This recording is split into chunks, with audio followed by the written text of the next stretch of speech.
పెన్లాలను కంట్రోల్లో పెట్టుకోవాలి. ఒక్క పెన్లమా, 2 పెన్లాలా, 3 పెన్లాలా, వాళ్ళు మనం ఆడిచ్చినట్టు ఆడాలి. నేను ఎక్కువ తాగలేదు అన్న. నీకు ఒకటే పెన్లామా? ఒక్కటే పెన్. బయట ఏమన్నా ఏం లేవా?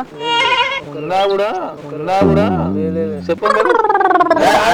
అంటే నీ ఎక్స్పీరియన్స్ తోటి చెప్పానా, నేనేం చేస్తే కంట్రోల్ చేస్తా? పెన్లాన్ని కంట్రోల్లో పెట్టుడు ఆర్ట్.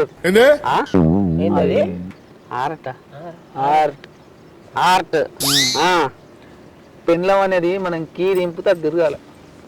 బండి చాలు కావాలంటే తాళం కావాలిగా. మనం ఎట్లా చెప్తే అట్లా వినాలి. కూర్చోమంటే కూర్చోవాలి, నిల్చోమంటే నిల్చోవాలి. గంట కానీ గాలు పెట్టుకుంటే గీడికి వచ్చి నువ్వు వాగమై తాగుడు. నాకు నిమ్మలంగా ఉండాలనిపిస్తుంది, కానీ నిమ్మలంగా ఉండలేదు. అందులో పెట్టాలంటే నువ్వు కొద్దిగా గరం కావాలి. గరం ఎట్లా కావాలి? ఇది ఎక్కియాలి.